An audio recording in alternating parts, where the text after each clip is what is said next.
Hello, everyone, and warm greetings from Costa Rica. I hope you can hear me well, and we are looking forward to this discussion today. I want to welcome each one of you for our webinar of today, which we are organizing under the umbrella of our UNESCO Chair on Education for Sustainability with the Earth Charter, which is co-hosted with the Earth Charter International and the University for Peace, located here in Costa Rica.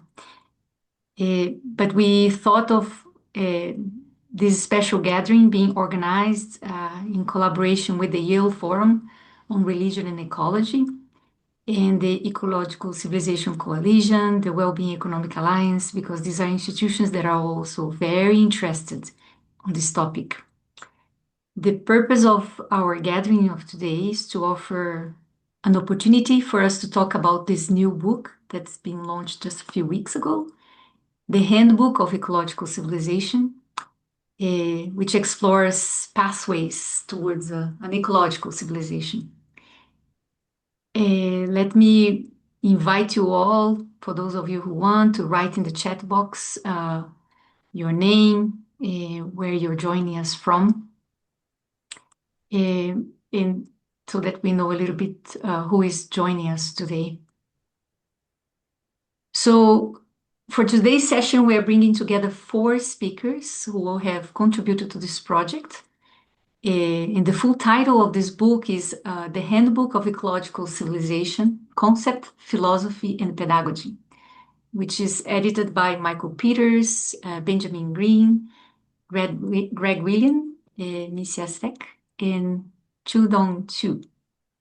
Amazing that this book brings together 79 chapters, which is amazing, over 1,000 pages, as I understand. And I'm very happy to say that 9 of these chapters are closely related to the Earth Charter, and that's why we're organizing this webinar. I first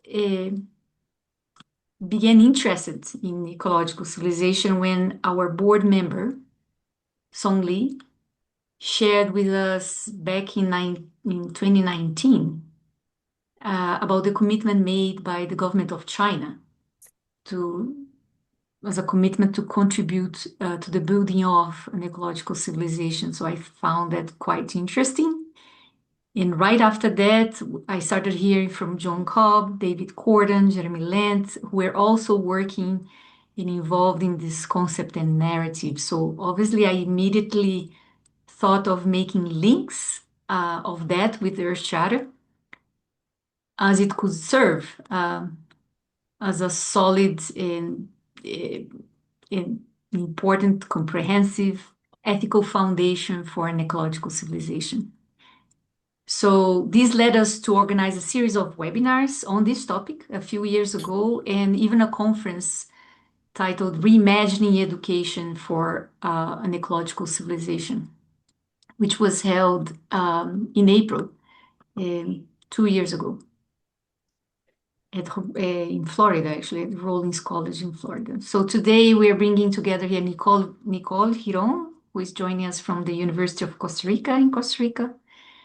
Alejandro Álvarez-Vanegas, who is joining us from the University EAFIT in Medellin, Colombia. Bjørn Heyerdahl, who is joining us from South Africa, Midgard Sovereign Academy, and Michael Peters. And I'm going to invite Michael to come to the floor, and he's going to be the first one, because Michael Peters is the leading editor of this book. Michael is a fellow of the Royal Society of New Zealand. He's joining us from New Zealand, and he's distinguished professor at Tsinghua University. And before that, he worked for years at Beijing Normal University. So, Michael, would you be so kind in coming to the floor and giving us an overview of this book project and your contribution to it? Well, thank you, Miriam. You did a wonderful job in writing a foreword for us, and also mentoring us and guiding us to include a number of, you say 9 chapters from Earth Charter. And let me start with the assertion that Earth Charter's 16 principles, ethical principles, share a vision with ecological civilization. So it's a shared ethical vision. And I hope that one of the outcomes for this discussion is to understand how shared ethical visions there can be different pathways to achieving the same vision. And what I want to talk about today really is a monumental concept. We say in Mandarin, Sheng Tai Wen Ming, Sheng Tai Men Ming.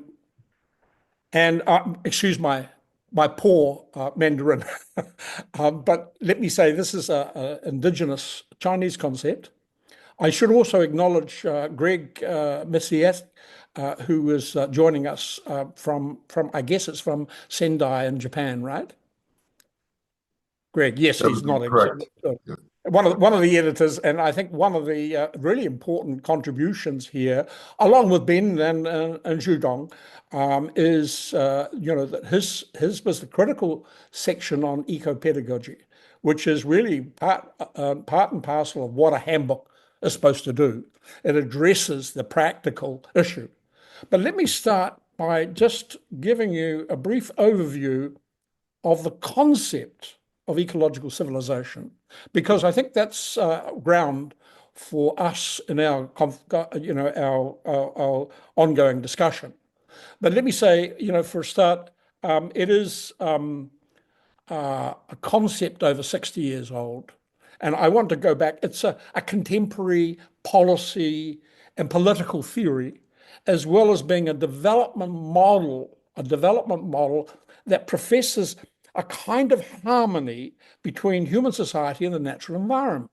Well, same with Earth Charter and respect for all things life. But this view, this policy is embodied in legislation. And let me give you a kind of rough idea of how long the concept has been around and the stages it's gone through. And I'd say one thing, the early roots really go back to the 1970s. And this is when a period that showed a lot of concern for the environmental impact of the industrial path that China was following. That industrial modernization was causing huge number of environmental and ecological problems. And, there were a number of voices, and I'm saying that goes back to the 70s, but the theoretical development of the concept in the 1970s, a number of very persuasive scholars, Chinese scholars, began to talk about the theoretical underpinnings of the concept ecological civilization. And they really wanted to understand what the long-term ecological vision might be. And they began to draw on Chinese philosophy, like Taoism and Confucianism. They tried to look back into the history of Chinese aesthetics, the aesthetics of formal Chinese gardens that embodied this question of harmony, for instance, between human beings and the environment, and also the environments they create. So I think there's one person here, Pan Yu, who is one of the main architects. He's contributed to the volume, and he's one of the main architects of the Chinese concept. He is a member of the CCP, and he has been probably an outstanding member of somebody like in the West, like Dr. John Cobb, who had a deep spiritual understanding of the concept, but really wanted to give it some practical embodiment. Okay, so from the theoretical development, I think we can talk about the official adoption and institutionalization of that concept that started to take place after 2007. From 2007 to 2012, what we saw, especially with the Hu Jintao administration from 2002 to 12, we saw the concept was officially incorporated into the Communist Party of China, and the national, and also in integrated into the national plan. The national plan. So every year they have a plan. Now we're looking at the 15th national plan, and and ecological civilization has a critical role to play in this. Let's say, sorry, I should say the 18th National Congress, in 2012, solidified the concept of ecological civilization as a national strategy, but also a guiding principle. So let me just finish this stage thing, and then I can take some questions if you like. So we have the policy implementation and pilot programs, and then I think in that's the international promotion of the concept internationally. It was promoted on an international stage, especially with UNESCO positioning it as a kind of potential solution to global environmental challenges. And it's been a topic at various international forums, academic conferences, and bilateral dialogues. Now, I think, let me say, I'm going to stop here very shortly. You'll be pleased to find out. But there are ongoing debates, and I want to end up on this political note because the concept has gained tremendous traction in China, but it continues to face amplification and debate and discussion about policy. And these questions are questions about its implementation mechanisms, its potential conflict with economic growth priorities, concerns about eco-authoritarianism, state control over ecological narratives. But I think probably, as we all understand, now is a critical period because this book is shaped up as a contest and conflict between ecological civilization on the one hand and America first on the other. Because here, and I'm going to say it here, the most recent and apparent challenge to China's ecological civilization model is that associated with the Trump administration's drill, baby, drill. It's an energy policy and the return and retrenchment of the oil and gas economy, let's say the oil wars, we can say. Now, the shift away from renewables in wind and solar, and the denial of climate change. So we have a classic dialectics of modernity operating here. The two largest countries in the world, one a population of 1.4 billion, China, adhering to a green pathway for modernization, and the other, US, which is a defensive gesture going back to the old oil and gas economy and using a weaponization, a strategy that has become strongly weaponized, as you know from the last year of Trump's administration, which sets the world back, which really tries to turn the page back to a kind of industrial resettlement. And I should say here, the withdrawal in the early first administration from the Paris Accord, the production of international public goods in the environment, the development of the AI economy with huge data centers now requiring masses of energy, and I think a massive energy supply and cooling water, the difference between the modernization pathways of the US and China will, I think, remain the defining issue for the next 5 years and longer, dominating ecological civilization and related policy areas. So, I mean, I think we've got a lot of work cut out for us here. And I think the handbook has come at a critical stage.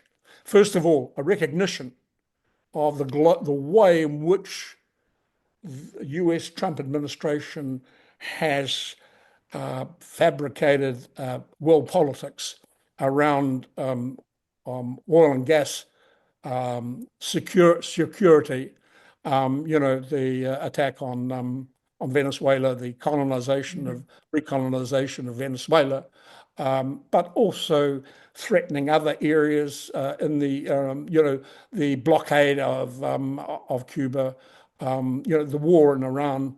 I don't need to really point all of these out to you, but I think what we're facing here really is a kind of new dialectics of modernity, where ecological civilization has a massive, massive role to play in conjunction with organizations like Earth Charter. It does have an appealing aspect to various eco-pedagogies and approaches in education. So Miriam, I'm not sure how I'm going for time, but I think probably I've zero. Okay. So let me thank you very much for listening for that. And I'm open to questions or comments, but let me stop there. Sure. We'll hear from you again at the end, and hopefully also from Greg, because Greg was also one of the co-editors of this volume. Yes. And I'm very happy to have you here. And just want to highlight, Michael, that you contributed not only as a leading editor for the whole volume, but also to many chapters, including the introduction on China's ecological civilization. I think one on eco-pedagogy, if I'm not mistaken, eco-intelligence, which is amazing, in geopedagogies of ecological civilization. You're also part of that, so amazing. I would like now to maybe ask if anyone want to share a comment or a question to Michael as we move to Alejandro Alvarez for him to share his chapter. Maybe Greg, would you like to make a comment because you are so closely part of this project? Oh yeah, just a quick comment. Can you hear me okay? Sure. Great. Yes. Great. Yeah. And thank you, Michael, too, for the invitation to be an editor and also wonderful collaboration. A lot of work though with the 79 chapters. I think it was came out to 79. But just wanted to say that my work is a lot on eco-pedagogy, so grounded in critical Freirean-based environmental education, but also looking at it with post-humanism, post-criticality. And I think one of the key aspects for what I really see as the strength of the book is that it has ecological civilization of Shengtai Wenmin from various perspectives, both within China, but also outside of China. And I think there's so many connections. Now, obviously, there's a lot of contested terrains between, like Michael has said, between ecological civilization and say eco-pedagogy. But I think there's so many good connections between that too, and it offers a kind of an alternative answer to a northern dominated, a lot of times, sustainable development and education for sustainable development. And like I always say, there's multiple, pedagogies of environmentalism, ESD, and things like that. But it just depends. Is it neoliberal? Is it critical? Is it all these different aspects? I think ecological civilization, like every other environmental pedagogy, it has many different currents, and there's so many currents that are well, unfortunately, a lot of times are marginalized currents for different reasons. The Trump administration, I apologize for that, for being an American, or for being a U.S. citizen, as many Americas. But the aspect of, how can we elevate and learn, and in my own field in comparative education, how we can contextually lend and borrow. But thank you for the invitation to this wonderful webinar. Okay. Thank you, Greg. So I feel that it's quite a unique opportunity that several people in the different parts of the world, East and West, are working with this, but especially that since, as Michael has shared with us, since 2012, the Chinese government has made it really a priority and a political priority or something that should be kind of the north of China's decision. So now I'd like to invite Alejandro Alvarez. Alejandro is joining us from Colombia, from the University of EAFIT. He's an academic there, and he contributed with a chapter to this book called Reimagining Higher Education for an Ecological Civilization. So Alejo, go ahead. Thank you. Thank you. Thank you very much for this invitation. I'm very pleased to be here. It's an honor to share this space with you. I found it really fascinating to delve into this topic. And thank you also, Michael, for your kind guidance since the invitation was done. And Miriam, thanks to you for building this bridge. Yeah, as Miriam said, the chapter I wrote is called "Reimagining Education for an Ecological Civilization," and I want to tell you a little bit about the content. This is the chapter specifically. I think it was also very good that we had this living edition before, because people were able to access the chapters. But this one here we have the final link also to the chapter in case you want to take a look at the contents in a deeper way. So in my chapter, I do something that was very important for me because I did want to make a contrast between ecological civilization and other discourses that we have seen, right? So like sustainability, sustainable development. More recently, there is a lot of talking about regeneration, regenerative cultures. And in Latin America, we have been discussing also for a long time the issue of sustentabilidad as something opposed to sostenibilidad, which will be the translation of sustainable development. But here I bring like some like my from my vantage point, I try a lot to look into these concepts, which have been also subject of a lot of criticism. We know that sustainable development has been criticized and with many reasons for being like this hegemonic agenda from the global north. But on the other hand, what I try to do is to find like these common places that we have in these discourses, because in my experience also in some countries from the global north, the spirit of what I normally also call sustainability is embodied there. And what I think many times happens is that these discourses are then mishandled and they become risky. And I do think that while ecological civilization has something very interesting to propose, I also wanted to warn, like it could be that it also could be led that way at some point. So it is also the matter or the responsibility of the citizenship to be aware that these concepts are not going in the wrong direction. And what I try to argue there is that beneath these concepts, there are a lot of interesting things, as Michael was saying, that are linked to specific cultures. And I think this might be a very optimistic point of view, but I do think that we globally share some principles that maybe sometimes are deeply hidden, but we can find them everywhere. And I think that the Earth Charter has done a very interesting job in giving us these principles to try to redefine civilization. And I like a lot this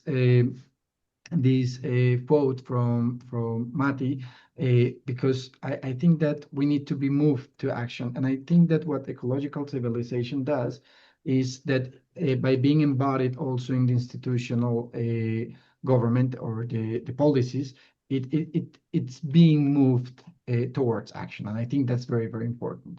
So I explore a little bit like the different pillars of the Earth Charter, and I focus more deeply on Principle 14, where we are also saying that it is a challenge or a principle to integrate into formal education and lifelong learning these knowledge, values, and skills needed for a sustainable way of life. At this point in the chapter, I have made clear that I think that we can equate sustainability and ecological civilization if we make clear some specific points that, as I said before, are also embodied in the Earth Charter. So trying to build harmony between these different agendas, I think that's something possible. I think, or I know that this statement can be controversial because we sometimes see that sustainability has already been too mishandled to be recovered, but that's let's say my proposal. And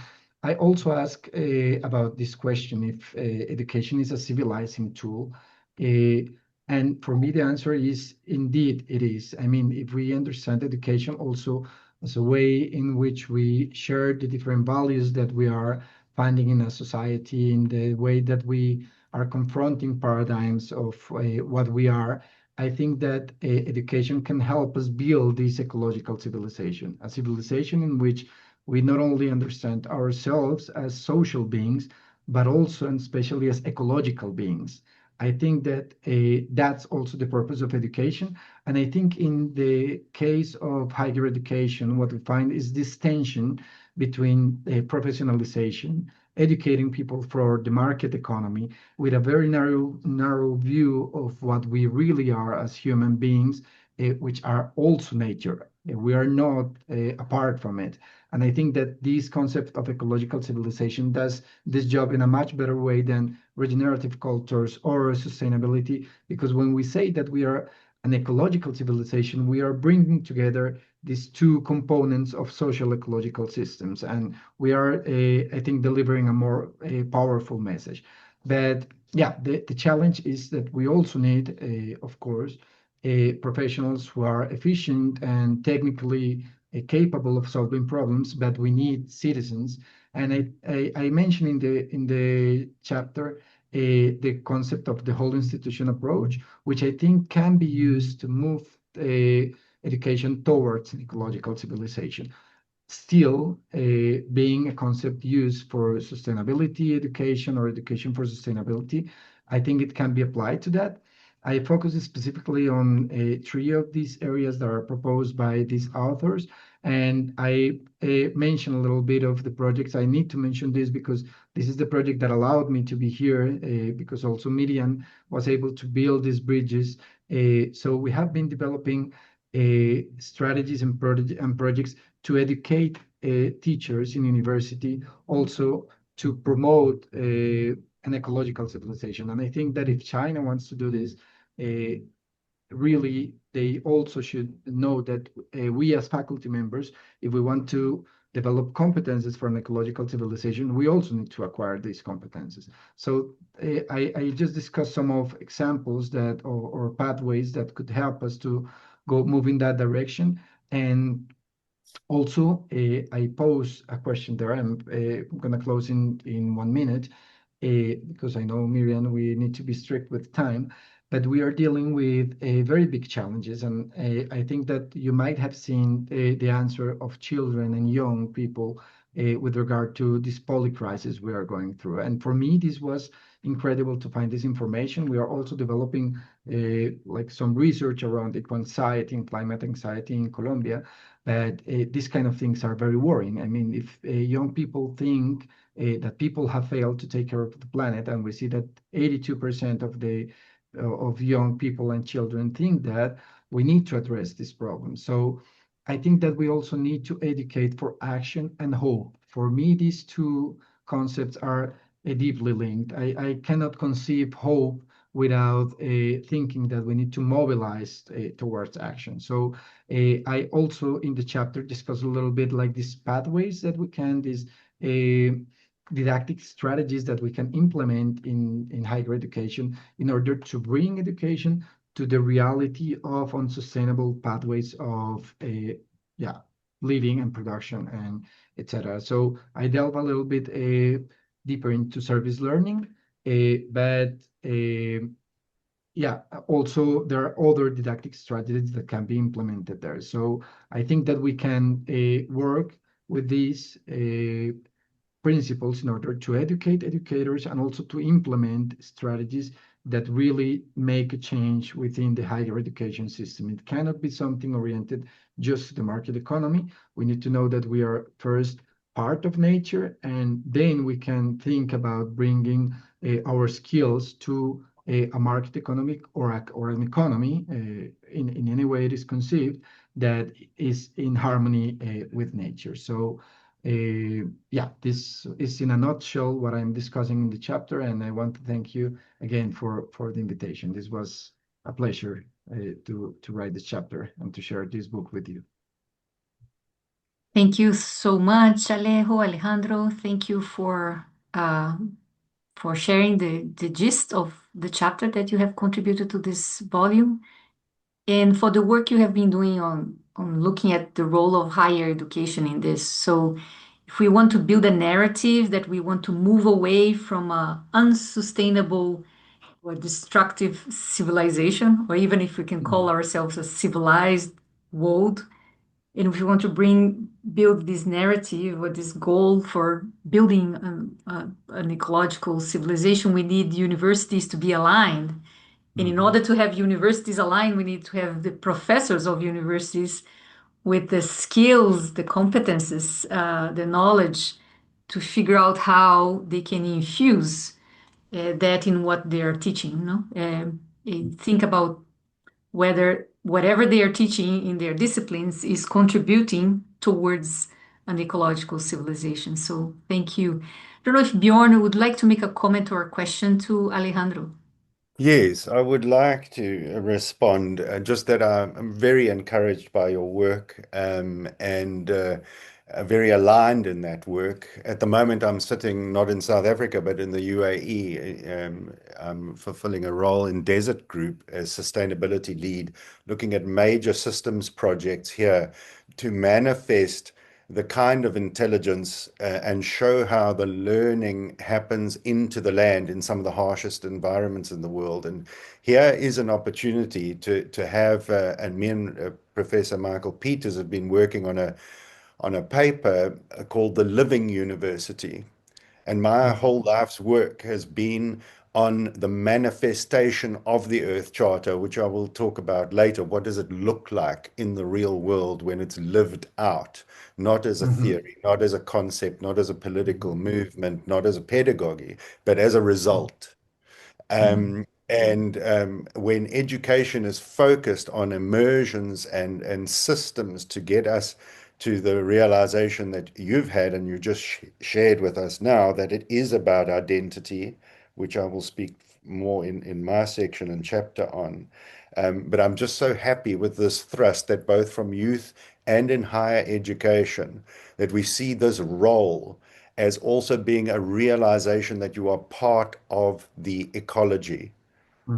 Not someone standing on the outside hoping to learn and study it, but an integral. And that's what the Earth Charter really hits on the head from so many different angles. It makes us realize that this is who we are as a total system. And that shifts completely the way we teach, the way we react, and the way we behave. So that is my comment, and I really appreciate your efforts and work, and I look forward to future discussions. Thank you, Bjørn. Thank you for your kind comment, and I also look forward to working together and developing further these aspects. Thank you, Bjorn and Alejandro. Let me now invite Nicole Jirón Beirute, who is here in Costa Rica. She is a professor at the University of Costa Rica. She contributed to this volume with a chapter titled The Earth Charter as a Pedagogical Opportunity to Imagine a Bio-Civilization. So Nicole, we'd love to hear from you. Thank you. First of all, I want to thank you, Professor Peters and Professor Vilela, to let me be part of this book and also to be part of this webinar. It's an honor to share the conversation with Alejandro and Bjørn. About my chapter, I'm going to, 5 seconds, I'm going to share the PowerPoint presentation just for me to have the guide. Always happen this.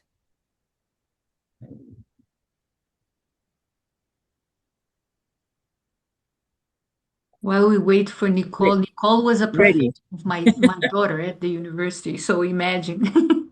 So silly. Go ahead, Nicole. Thank you. Well, first of all, I want to start my presentation telling you that I have been involved with the Earth Charter since I was 17 years old, and it was a very important experience in my personal life, but also in my professional practice. I was invited to participate in a movement in support of a higher project. I became part of a shared vision, and a shared vision that has at least 3 key elements: beauty, sacredness of Mother Earth, and was an unfinished process that gives me the opportunity to active participation as a youth person and to collaborate. 20 years later, I was invited to serve as a professor at the School of General Studies. the humanities faculty that gives identity and purpose of the University of Costa Rica, as it constitutes a shared space for reflecting on academic and professional practice in service of a broader social project. So 20 years later, the challenge reemerged. But now, in a higher project, imagine a different society from the university. And the main challenge is, how do we involve young students in this reflection? How do we stimulate thinking about new civilization? How do we educate for a civilization that sustains life? So for us, the very beginning point was to imagine a new civilization, but departing from Latin America, especially from Central America, because it's not the same experience to imagine a new civilization from developed countries as from underdeveloped countries. So we want to contextualize the question, and because Latin America and Central America has a long history of oppression. So we start trying to understand this kind of oppression. And we read in class Paulo Freire, especially the question, why is Freire so concerned with an education based on questions rather than on knowledge and answers? So with that question in mind, we in class realized that there were two things that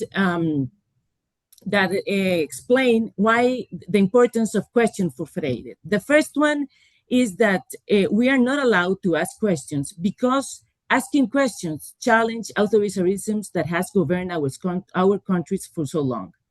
But more important, the second one is that Freire based his pedagogical and liberation strategy on questions because questioning reveals the rationale behind it. The rationale behind this is supported by a relationship in which one human being is considered rational and therefore a subject, in contrast to another human being who is not considered rational and is therefore not a subject but an object of oppression. So no allowing question is to deny human existence. So we need to make questions in our educational process. According to this starting point, we go deeper in the analysis by studying, among others, the theory of the coloniality of power, Aníbal Quijano. And we realize in our class that our countries have been constructed according to the coloniality of power that is based on race, and this perpetuates subject-object relationships at different levels, cultural, social, political, economical. We continue deep in the analysis and read another Latin American thinker, such as Leonardo Boff, who established that the rationale that allows the exploitation of nature is the same rationale that allows the exploitation of human beings by others. The rationale is the modern colonial rationale that has been questioned by Freire and Quijano, and this is an important thing to say, and it is the basis of modern science. So according to the sociological reflection and the philosophical reflection presented before, modern science can be described as ethnocentric, Eurocentric, colonial, anthropocentric, patriarchal, necrophilic science. So that's another time to pause in our course. We are working on universities. We do science. But do we have to stop doing science? Or do we have to rethink the purpose of science? Should we consider the way we develop science? So we need to ask new questions. The science we are learning in our universities is in service of what? What kind of science do we want to build?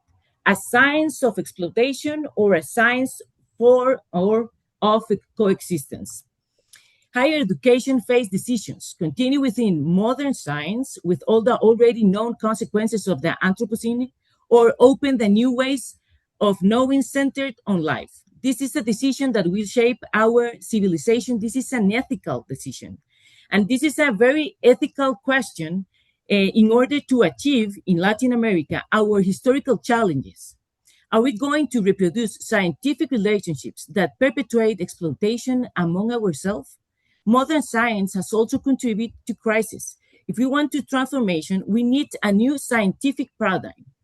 In that moment, we have to do another pass. So we need to design, build, and purpose new epistemological positions from which to approach these questions. We have two positions: modern science that we already described, or biophilic science that emerge among subject-subject relationships in a matristic context, such as Maturana proposed, center on the care of life, as Bob established. And for that exercise to visualize two epistemological positions, the Earth Charter served as a synthesis for this debate. We use the Earth Charters as a new text where we can articulate a renewed understanding of humanity's position with nature. It affirms the legitimacy of others, biology of love. It recognizes biodiversity and cultural diversity as conditions that sustain life. It highlights interdependence and coexistence, recognizes other forms of knowledge as value. It identifies the sacred as a source of value.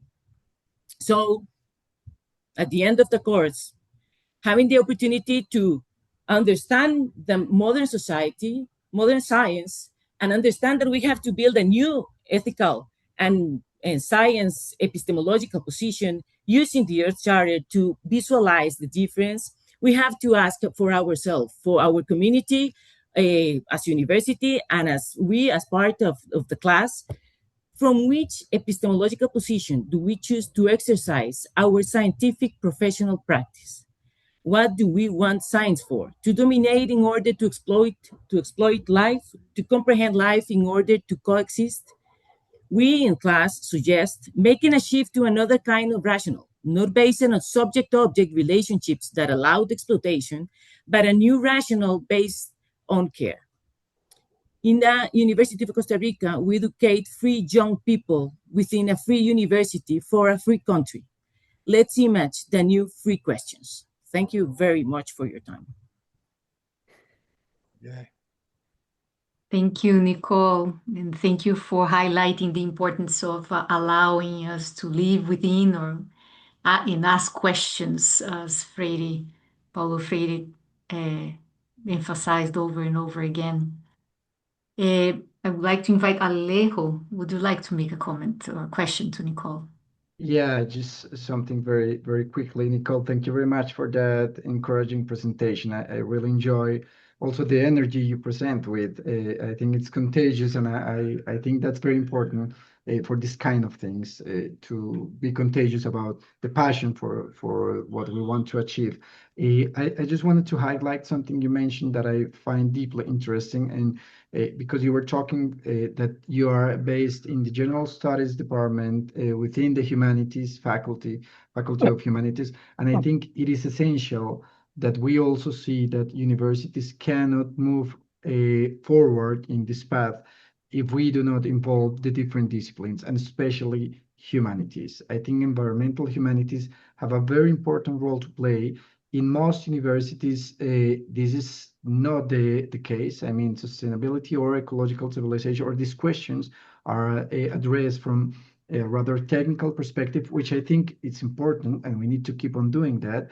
But we need to know that the integrality of knowledge cannot be avoided. We need to bring things together. So I think that was something very, very important in what you mentioned, and I always feel inspired by Paulo Freire and his pedagogy. And I just wanted to bring something to the conversation. I don't know if you want to make or to reply on that comment that I'm going to make, but I also find it very interesting from the Freirean perspective that he said that this kind of pedagogy of the oppressed is not only good for the oppressed, but also for the oppressor.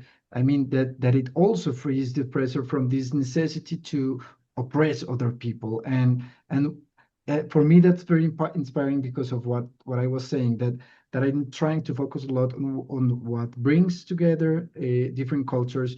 And I know that right now we see in the United States this, I cannot say it in another way, terrible ways of thinking. But I also have found in the United States the most inspiring people that want to bring this, and want to be freed from this perspective of oppression. So I just wanted to say that I see in Freire sometimes this call for bringing together a global effort rather than dividing us further. So just that very quickly, and thank you again for your presentation. Can I just add 2 ideas? Thank you. Thank you, Alejandro, for your comments. And I agree with you about Freire in all your words. Freire said that no one gets free alone, and no one can free someone else. That we have to free as a community, and that's true. And that ecological civilization or biocivilization or sustainable development can be, or regenerate development can be done if we still visualizing our context in the modern science relationship about one subject that has and the other that has to support whatever. No, we need to shift the subject positions, and we need to start recognizing the legitimacy of each other in the process of creating knowledge and interacting with nature and with each other. We need to stop thinking about that's my enemy, or I have to free from that other, because it's part of the authoritarianism in Latin America. Someone that has the power and someone that wants to fight against the power. We need to restart a new epistemological way to think, to see, to ask questions. We need a new epistemological place to rethink our relationships. Otherwise, we are not going to be able to get free or to advance to a new ecological civilization. Can I say one thing here? Because Yes. I'm going to say something in favor of science, okay? Because I think the rise of a new kind of planetary consciousness can be put at the door of the rise of ecology as a science, an interconnected understanding of the environment. So I think we have to be wary, and we've got to be aware that, that Trump recently has been trying to deregister the National Science Academy in the US, okay? And he's anti-science. Why is he anti-science? Because it provides some objective data about the deterioration of climate under an industrial model.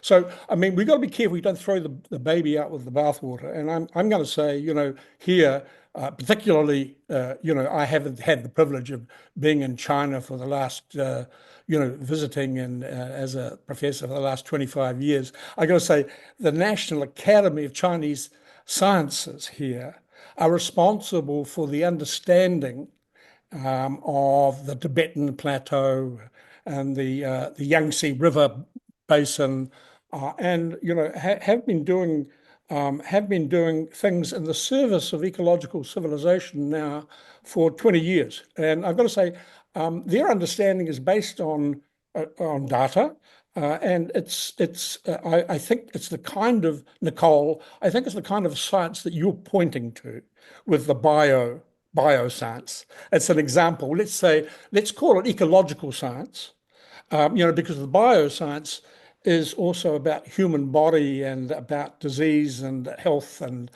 healthy relationships. So I think what you're really in tune with is the rise of a new planetary consciousness, assisted by Latin American theorists like Paulo Freire, who understands the power aspect behind it, which is really useful, very useful. And I think also, not only does he understand that, but beyond that, when I talked to his widow, who came to, I organised a conference in New Zealand, and she was a keynote there, that she was so impressed with his ability to love, his concept of love as let's say, part of liberation theology in the Latin American context. It has a deep theology behind it and a spiritual vision, which is not, let me say,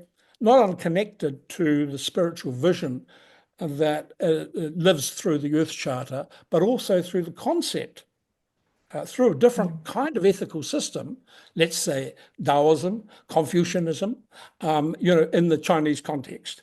And I think here, that spiritual view that human beings are part of the environment and not separate from it, not logically separate from it, but part of it and responsible for it. So, I mean, I think is the message that I want to take from your excellent presentation. So thank you very much. Thank you. Thank you, Michael. And Nicole, thank you again for sharing a gist of your chapter here on the Earth Charter as a pedagogical opportunity to imagine a bio-civilization. And both Alejandro and Nicole are part of this project called the Act for SDG. Their universities, as Alejandro mentioned to us in his presentation. The Act for SDGs is a 3-year project involving 14 partners, 10 universities in Latin America, to think. The project is there to think how we can enhance the capacity of higher education professors, teachers, to incorporate sustainability. We use the Earth Charter also as an instrument to sustainability, the SDGs, the Earth Charter as an instrument into their teaching. So clearly, as we have seen from the presentation of Nicole Jirón from the University of Costa Rica and Alejandro from the University EAFIT in Colombia, universities play a key role as a driver for wherever our society is heading.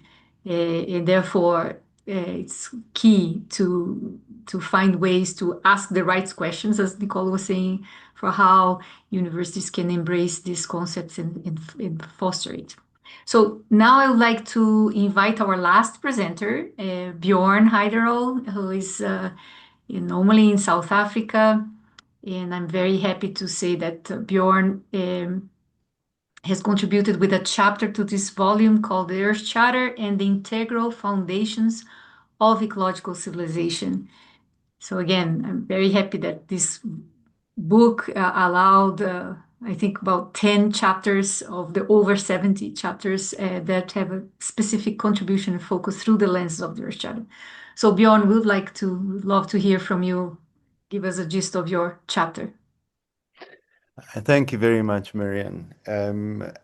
I would like to just start with a comment that came from you.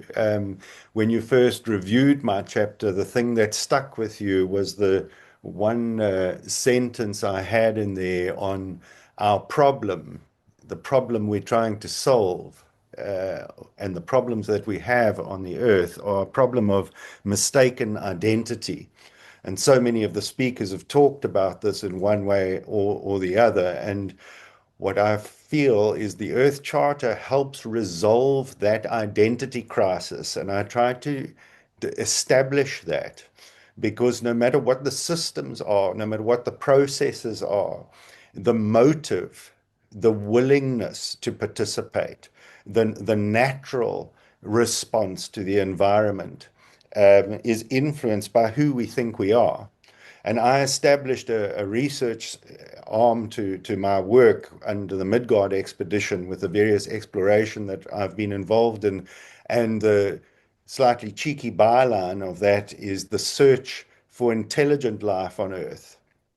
And the definition of such intelligence would be an intelligence that embodied the whole intelligence embedded within life processes. And obviously, in order to act intelligently, one needs to know at least where one is, on what planet one lives, and one's personal identity as a system of this particular system of life. And it requires an integral view. So my chapter focuses on delineating integral theory, the fact that we need the phenomenological look, the cultural look, and the scientific exterior look before we can arrive at a conclusion of what that intelligence is. And the Earth Charter is written from such an integral perspective. It also speaks at least 6 languages if we're talking in terms of linguistics applied to developmental appropriate stages, every child we know goes from archaic to magic to mythic to rational and then through on into a pluralistic and hopefully eventually matures into an integral way of seeing themselves and acting out in the world. And as we develop as a human through those potentialities, our identity expands, our responsibility expands from just me, learning how to feed and meet my needs and so on, to expanding, being part of a family, realizing our responsibilities, being part of a community, being part of a global community, and eventually being part of an ecology, or a whole system of life. And that realization, which is represented in spiritual, the Taoism, Zen, all of these concept of oneness and unity. And what my work is, I've tried to express through education and through the practical manifestation of models of what would this person, this one who realizes their global citizenship, the integral nature, their ecological being as a global being with one system of life, how would they behave? How would I behave with that realization? And certainly the care stops being a care outward, almost a sentimental care for I care about saving rhinos, I'm going to help clean up this water, to it being self-care, where we are this entire system. And that is not easily acquired. And in my experience, it's acquired best through immersion in natural ecological situations. And where we have, and also there's a practical hybrid systems, which I'm involved in now with coastal recovery programs, the planting of mangroves, re-establishment of 5,000-year-old ecologies in desert regions like this, urban development programs to solve water crisis, but through ecological education. Each of these opportunities provides us with a method of educating, of drawing people in and continually reminding ourselves, despite all of the pressures, to become the selfish little me acting in the world under threat, to the broader realized me, one node of intelligence within a whole system. And that realization requires sitting under a tree for a very long time and being quiet. And it requires an observation of the system, and eventually this little ego disappears and dissipates and fuses. And as with Zen theory and the Tao, there is a return after that realization through whatever methodology, be it a spiritual path, be it education through a university, through just a spontaneous realization, or the work that we do on ourselves, psychologically or otherwise. Once it happens, once we realize that identity crisis is resolved, I find individuals at that point move out back into the world and reach out and share in a very natural way how to manifest this in intelligence in their own life, in the solving of problems, and encouraging others to wake up from this identity crisis and all of the incredible pain and anxiety and damage that we do while we suffer under the false impression that we are a person, an individual in a system, and that we are not that entire system and accountable to ourselves as the system. When we start that, we start to study systems, we start to study ecology, we start to learn and we can still specialize in a field. We can still have a unique contribution and identity marker in our personality and otherwise, but we start to feel completely as the Earth Charter asks us to feel, as part of the larger evolving universe, as part of a unique community of life. Not an individual in that, the whole system expressing itself. And I tried to capture that and how powerfully the Earth Charter has been written. And by the simple reading and rereading, when people ask me, What should I do to gain an understanding? I tell them, read the Earth Charter 20 or 30 times before you come back and talk to me. Then we'll talk about a design palette for your project in this urban environment or organic farming or this. Feel the resonance of those 5,000 global citizens that put their various they synthesize this beautiful document that articulates the constitution, the value-based constitution, a practical constitution that I use in design for ecological programs, that the globe can use as a constitution for a new ethical global civilization. Great. Thank you, Bjørn, and thank you for emphasizing so much this crisis of identity that we need to resolve, and there's an opportunity here through this new concept, narrative, and also the work we can do in education to address that in opening our minds and be conscious of who we are as humans and the role we have here. So I would like to ask, of course, Michael Peters, Greg, maybe Michael Peters to make a comment specifically to the chapter of Bjørn. The chapter of Bjørn, Michael, do you have any comment or question? Yeah, Bjørn, I've had the pleasure of working with Bjørn over the last few months. We're working on the concept of the living university, and given his background in design of ecological systems and his work on the ground, this has been really a good learning curve for me, and you've helped immensely, Bjørn. I really enjoyed working with you. You're a man of many talents, from a very respected background. I've got to say, your grandfather was immensely powerful figure in the ethnography of the South Pacific, and he's well known in New Zealand. And I hope you become well known also to us, our little islands off the coast here of Antarctica. I say,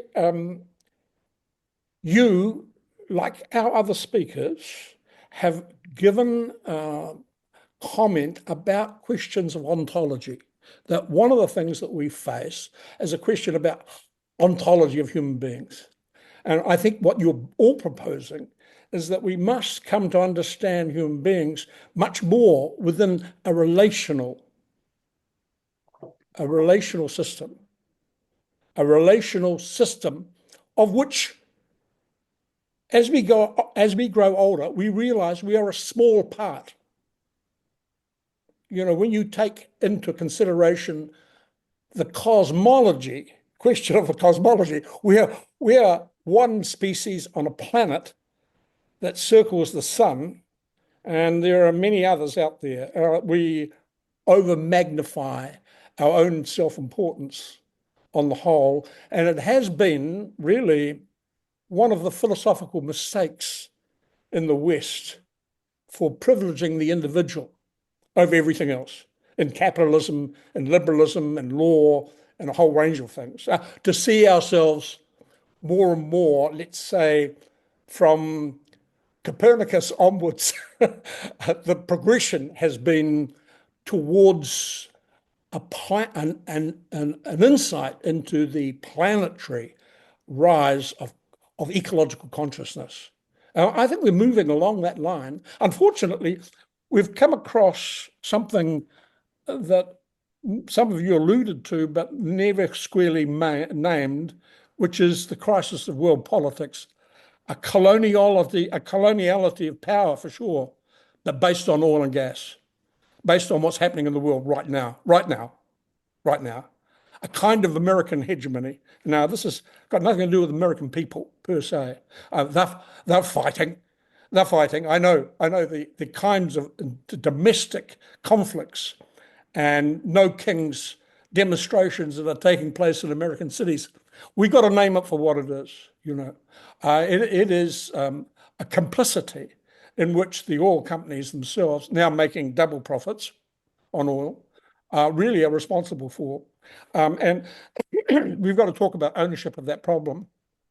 And of course, what we have here is a different kind of competing ontology. It's one which talks about corporate profit, but it's really, when they have corporate profit, they're talking about the profit of a small group of elite, generally speaking, men, Western men, mostly US men, sometimes British also. I'm going to say this reconsideration of the relationality also requires, as all three speakers have wonderfully pointed out, a kind of relational politics that goes with a recognition of the fact that we share something in common with all other living things, plants, animals, systems. And I think that's a great breakthrough. I think that's part of the rise of a planetary consciousness to do with an ecological view of a system where we are all related. And humans are only a small part of, when we look at the weather system, the 5 major systems here that make up the ecology of the world. So I think that we're talking here more about ontology than we are about epistemology, actually, frankly, I've got to say, and more about politics and in relation to action, in particular, in trying to name the current crisis that we are living through, that we have been living through. And I've got to say also to the Chinese audience, people in the audience today, I'm going to say I want to bring back ecological civilization to its Chinese origins, and say to them, that here the Chinese concept of relationality is part and parcel of an ancient Chinese concept that talks about harmony of humans with its environment, no longer above it. So I have to say also here that I'm looking forward to working with Bjørn on the concept. We've tried writing a paper together of the expressive, of the immersion and of the living university. I'm really happy to commit myself further to that, and I'm hoping that Earth Charter might look at some means of providing a different understanding of a workshop, a course or something that gives rise to those ideas. If I can put that out on the table. And I've probably said enough here, but I do want to mention one further person, Wang Zhihe. Wang Zhihe is a Chinese philosopher that I met 25 years ago when I was invited to Beijing to talk about my thesis, philosophy thesis on Wittgenstein. And he's been a steward. He's been a guide. He's been very helpful. In fact, may I say also, he's also organizing a talk on a webinar and journals entries on the ecological civilization, really emphasizing the Chinese perspective in science, epistemology, and ethics. So I want to sing his praises, and he's been a major theorist. He's written for many of the world leading journals on this, and he provided me with a great deal of guidance. And like you, Miriam, he was very full of outreach and put me in contact with a lot of people around the world. And I'm really, it emphasizes that the academic endeavor is also a very interconnected relational activity, not individuals, but groups, not individuals, but ecologies of action. And I probably said enough. Greg, I'll give you an opportunity to say something else here too, because I know you've been a great influence on my thinking, and lovely to have you to this webinar.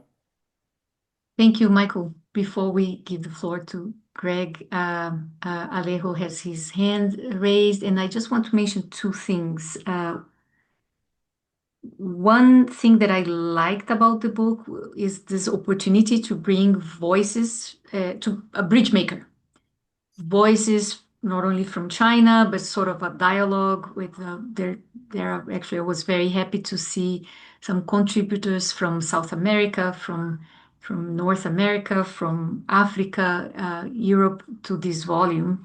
And among them, several who work with the Earth Charter. One of them is Grian Kutanda. Grian works with the Earth Stories collection, especially linking the Earth Charter principles with stories, myths, legends. And he contributed to this book with a chapter on Earth Stories collection, relating the idea of ecological civilization with this idea of stories, myths, legends, and folks. As an example of another contribution, I just wanted to highlight Vaveli Nuremberg from Brazil contributed also from a perspective from where she is, new ways of living and being in the world, also the role of education in creating an ecological civilization.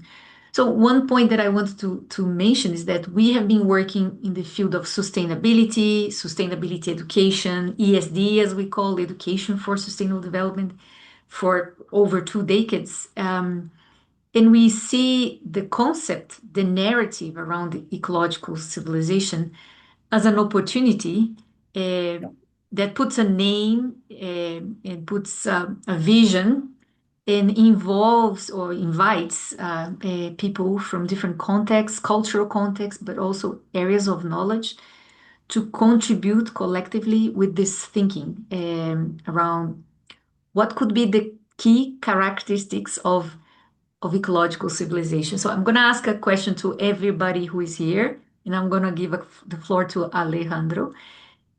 And the question is, would you write in the chat box, what do you think would be one key characteristic of an ecological civilization?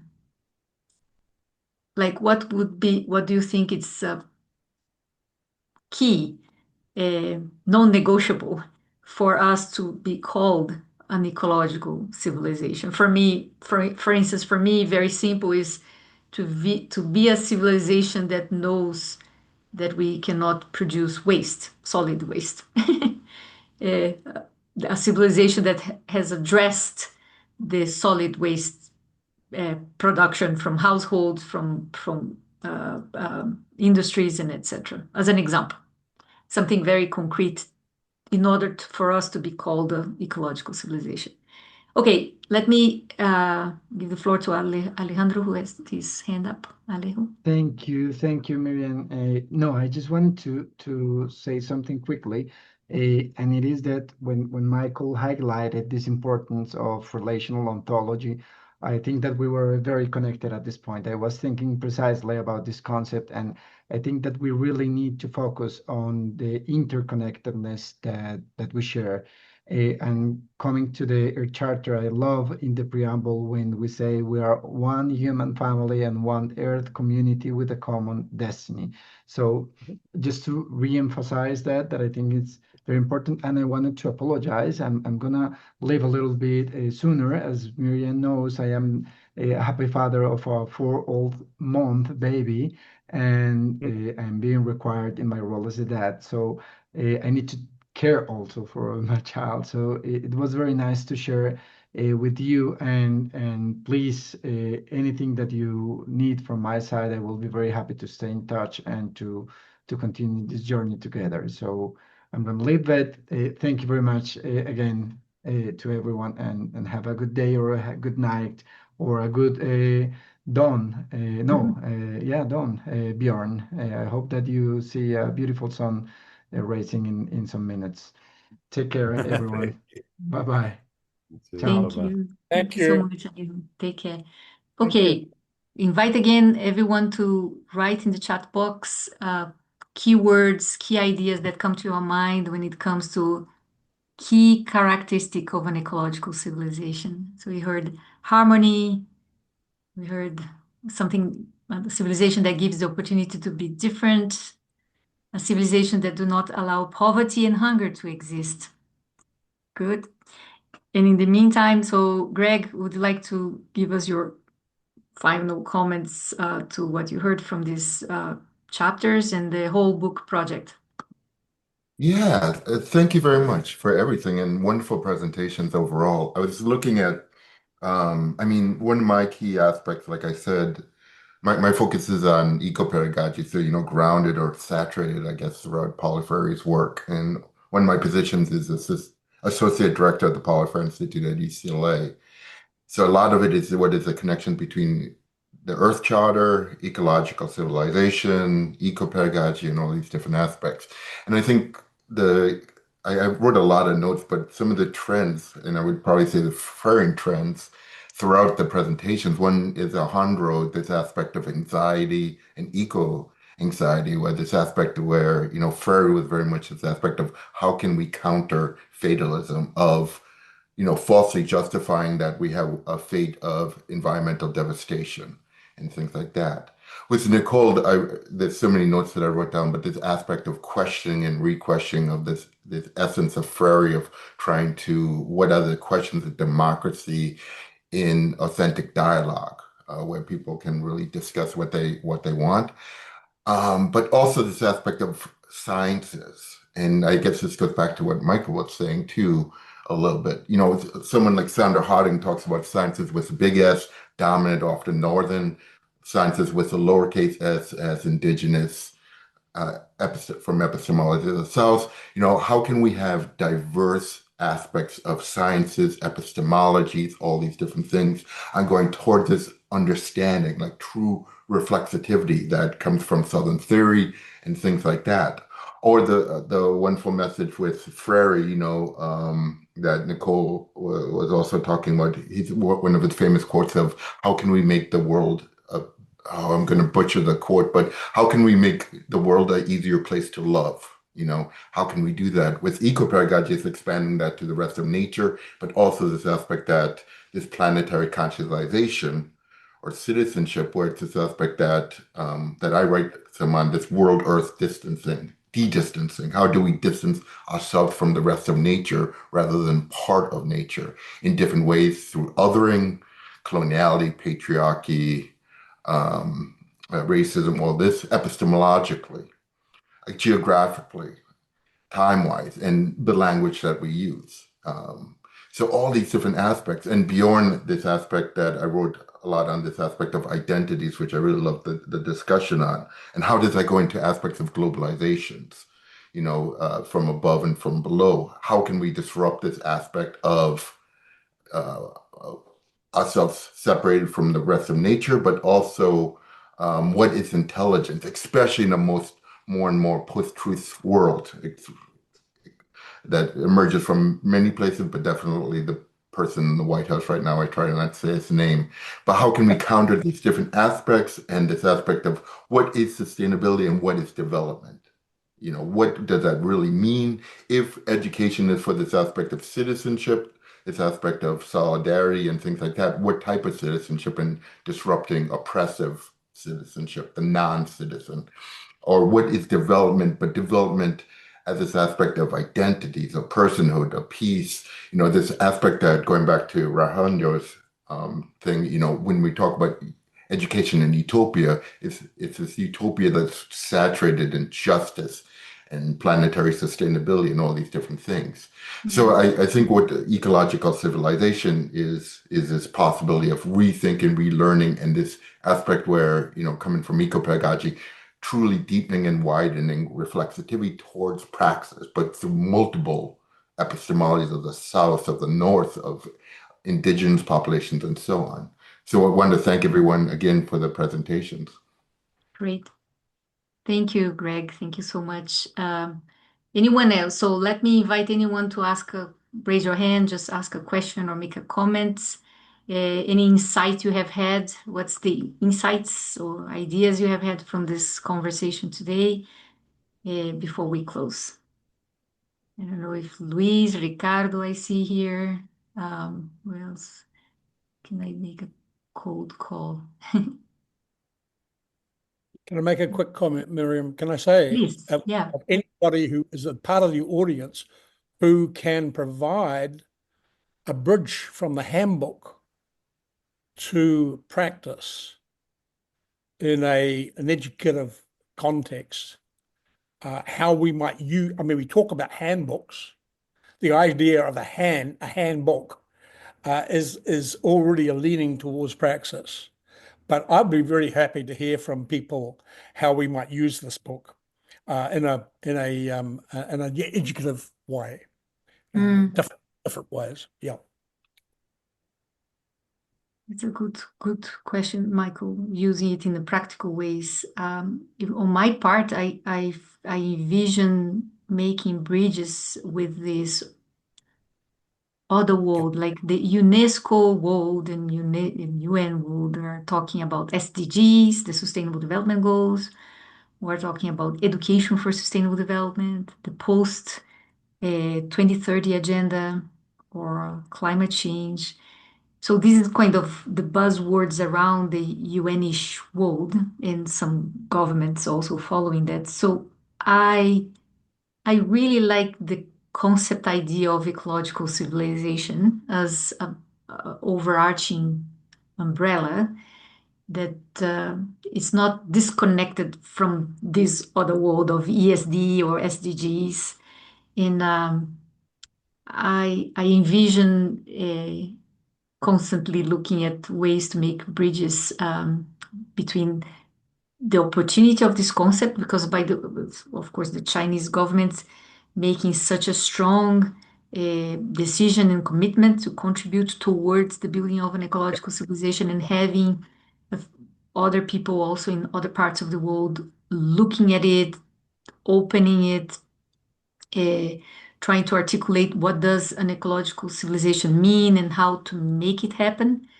So for me, I see very linked the efforts of making ESD happen, and efforts to make use of the Earth Charter as an ethical compass and ethical foundation, both for a more just and sustainable world, which for me would look like an ecological civilization, at least from my own take on this. Anyone else would like to make a comment or a question? So please just raise This your hand. gentleman had his hand up. I don't know if you can see him on your screen. I know there's many. I can't read the name. Yes, please go ahead. For whatever reason, I don't see the raise. Would you like to? His mic is muted. Yes. Hello, everybody. Hello. Thank you for the invitation passed by Ms. Fang Hong. I got the information, and I'm very glad to listen to all your presentations today. I learned a lot. And I'd like to a little bit short self-introduction. Yeah, I studied physics in Tsinghua University, then went to US, studied physics and computer science in US in Brigham Young University, BYU. And I used to do chip work and CPU research in Intel in Oregon. And then I'm back to China, and I met Mr. Fang, and I know your Earth Charter. I really think that's a very good program, ecosystem. Since time is limited, I just focus on the 1, 2, 3, 1, 3, 1, 2, 3, 4, 5. One is we are in the Earth Charter, one unity. Two is like one of the gentlemen mentioned a lot based on his experience in China. Chinese culture. Chinese culture basically have one general two. Two is yin and yang, and then the three. Three, there are lots of like a trinity. Like we have in the sun, three, like the human being in the middle, we have a heaven, and we have the earth, earth charter, earth is beneath. But the three of them, that's like a stable structure for Chinese culture. And then I like to talk about four about some very good experts mentioned. How about science integrated in our current modern times? In the modern times, like I said, I got a PhD in physics. I also got a master in computer science. My impression is in the current world, we have A, B, C, D. A is artificial intelligence, AI. B is blockchain. blockchain connect people together, connect everything together. It has two values. It's to identify who you are and what value you are, and then connect the networking. That's blockchain. The third is cloud computing. Cloud computing. It's like to connect lots of thinking power, lots of thinking tank, lots of brains, like brainstorming, connecting together, cloud computing. The third one, D is data warehouse.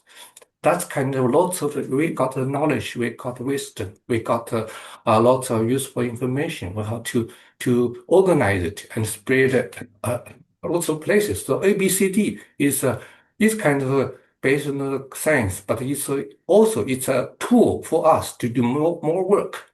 So comes to the E, today comes to the E, ecosystem. So I'd like to share my impression based on learning from you. Thank you. And I will got a meeting pretty soon. I must leave pretty soon. But thank you for the invitation, and I really appreciate your presentations.